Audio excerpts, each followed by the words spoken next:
Hello and welcome to Where the Bush is Burning. I'm your host, Tom Tice, and today we're going to have another conversation about Christ. Thank you to all of you who have been watching, and thank you for the responses we have been receiving. We appreciate you, and we appreciate the fact that you want to be a part of what we're doing here and get some benefit from it. We are in this nation in the midst of an election process. In the years that I have been observing the political exercises that have gone on in the United States, I can honestly say this is one of the most hotly contested and most vitriolic sort of campaigns I've observed. I think the mudslinging that's gone on has escalated exponentially over the course of the last number of years and over the last several elections, and I think it's reached what I can only describe as a fever pitch of insulting, accusative, and vitriolic language towards both sides, one side toward the other and vice versa. So there's no one who apparently is taking the higher ground here. Having said that, I think it's important for us to understand where Christ fits in this particular situation. How can we observe the events that are going on and still maintain our eyes fixed on Christ? Because that's important. And I think you have to understand the course of human events and how God deals with peoples over a period of years and over a period of centuries. So in order to gain perspective on that, I think it's a good idea for us to go back to the book of Daniel. In the book of Daniel, Nebuchadnezzar, who was the king of Babylon, had visions in his head at night, and Daniel was called upon to interpret those visions and what they meant. And so I want to read some things that Nebuchadnezzar said, because as a pagan king, it's important for us to understand that even though he was a pagan, he understood certain things, and certain things had been revealed to him, things that we should understand about civilization and about the rise and fall of kingdoms in general. So I want to read a passage of Scripture. This comes from Daniel 4, and Nebuchadnezzar is describing his visions. In verse 13 of Daniel chapter 4, I saw in the visions of my head upon my bed, and behold, a watcher and a holy one came down from heaven. He cried aloud and said thus, hew down the tree and cut off his branches, shake off his leaves and scatter his fruit. Let the beast get away from under it and the fowls from his branches. Nevertheless, leave the stump of his roots in the earth, even with a band of iron and brass, in the tender grass of the field, and let it be wet with the dew of heaven. And let his portion be with the beasts in the grass of the earth. Let his heart be changed from man's, and let a beast's heart be given unto him, and let 7 times pass over him. This matter is by the decree of the watchers, and the demand by the word of the holy ones, to the intent that the living may know that the Most High ruleth in the kingdom of men, and giveth it to whomsoever he will, and setteth up over it the basis of men. This dream I, King Nebuchadnezzar, have seen. Now thou, O Belteshazzar, declare the interpretation thereof. Forasmuch as all the wise men of my kingdom were not able to make known unto me the interpretation, but thou art able, for the spirit of the holy gods is in thee. Then Daniel, whose name was Belteshazzar, was astonied for 1 hour, and his thoughts troubled him. The king spake and said, Belteshazzar, let not the dream nor the interpretation thereof trouble thee. Belteshazzar answered and said, My lord, the dream be to them that hate thee, and the interpretation thereof to thine enemies. So Daniel and Nebuchadnezzar are having this exchange. And Nebuchadnezzar is explaining to Daniel, whose Babylonian name was Belteshazzar, what had happened. And what Nebuchadnezzar had seen was a judgment that God was going to enact on him, and ultimately which came to pass. And so he's asking Daniel to interpret it. So Daniel goes on later on to interpret it. We're not going to get into the interpretation of it. However, there's a comment that is worth our understanding and worth our considering, especially with regard to our own circumstance. And the statement that he makes is, "The Most High ruleth in the kingdom of men, and giveth it to whomsoever he will, and setteth up over it the basest of men."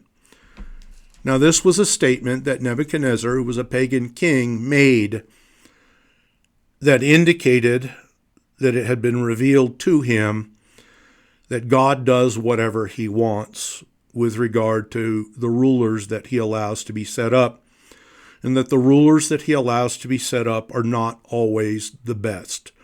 As Nebuchadnezzar refers to them, he says that he sets up over the basest of men. Now, if you look back over the course of human history, these are things that you can see have actually occurred. It doesn't matter which empire you want to talk about. You can talk about the Babylonian Empire. You can talk about the Alexandrian Empire. You can talk about the Mongolian Empire under Genghis Khan. You can talk about the Roman Empire with the 12 Caesars, if you've ever read Suetonius and his account of the 12 Caesars. All of this indicates that God does rule over the kingdoms of men, and he gives it to whoever suits him, and that he sets up over it at times the basest of men. Rulers are not always good people. They are not.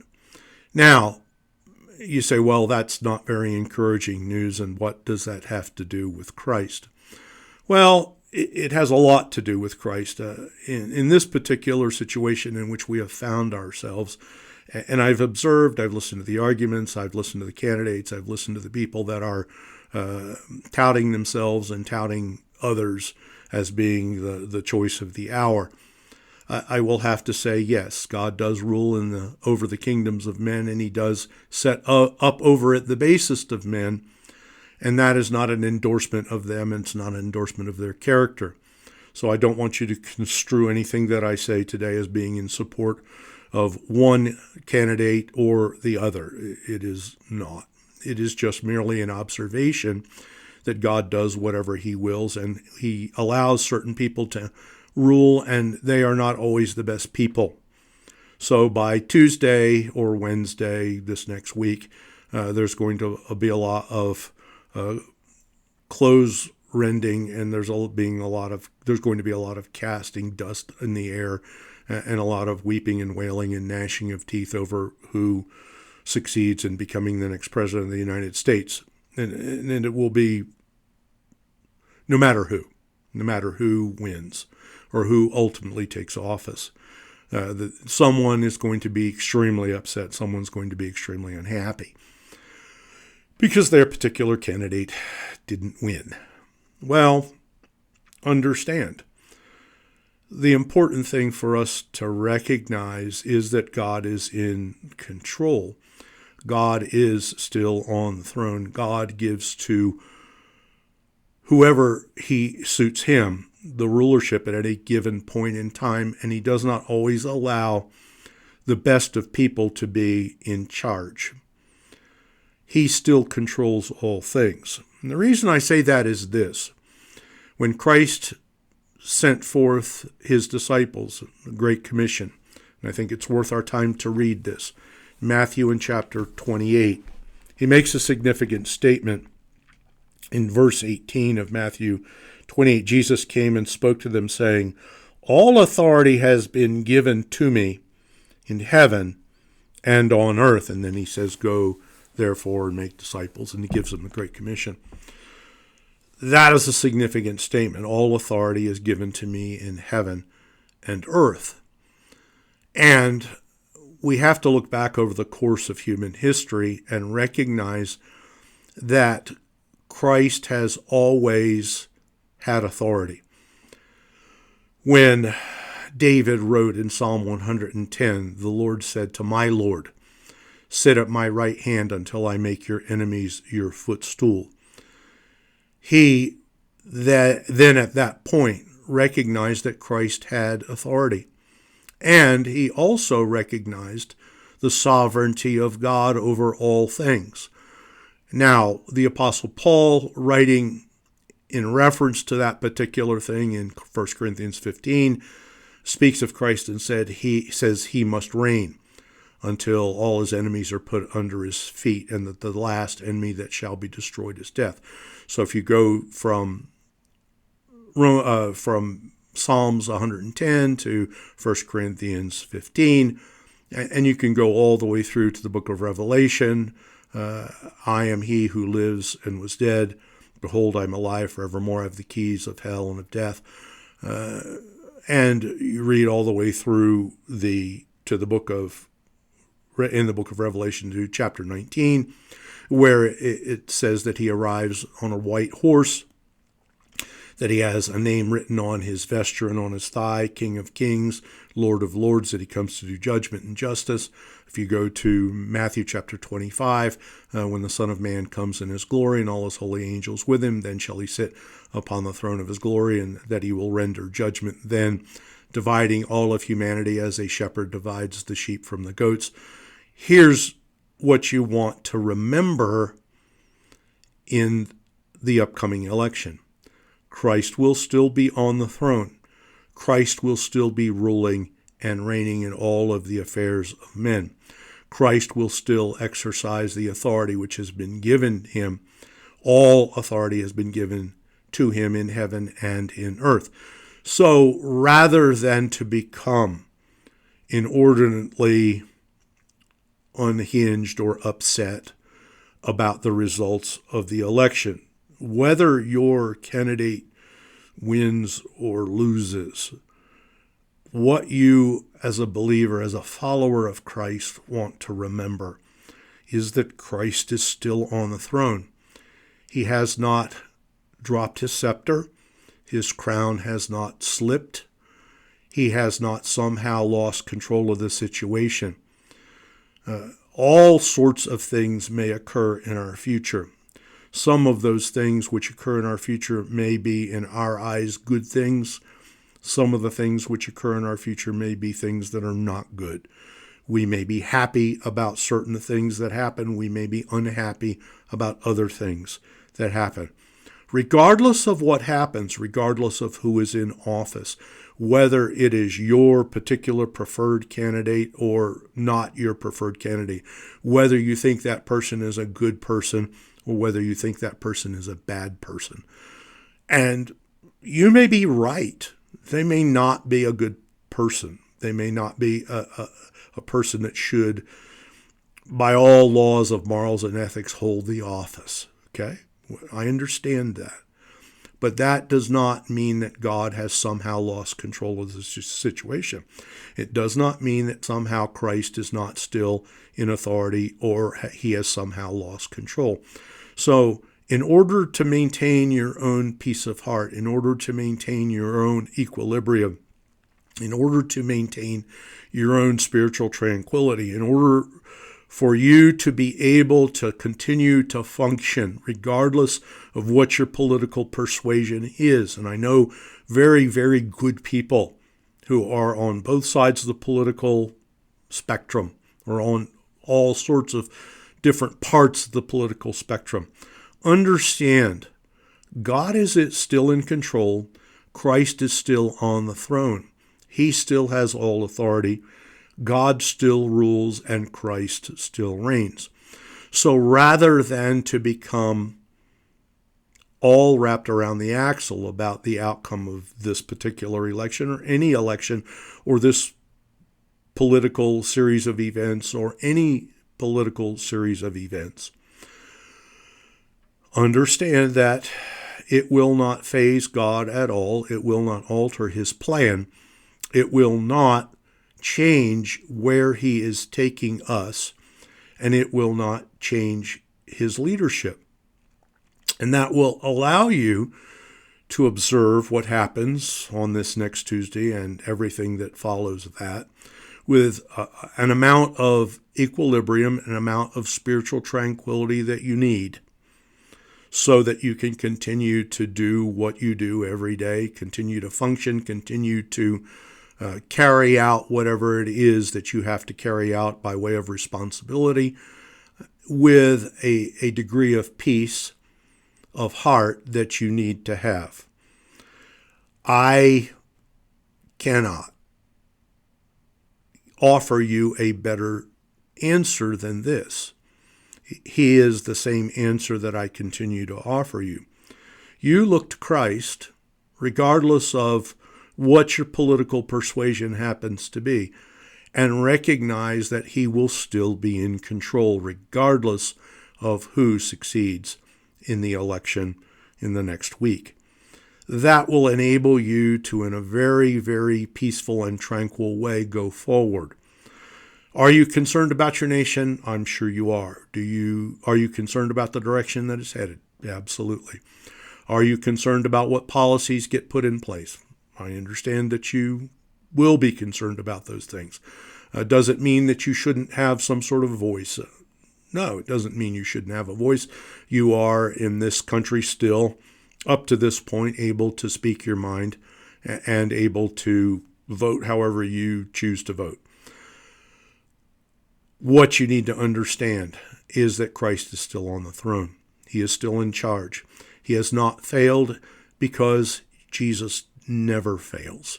He always ultimately accomplishes everything that he intends.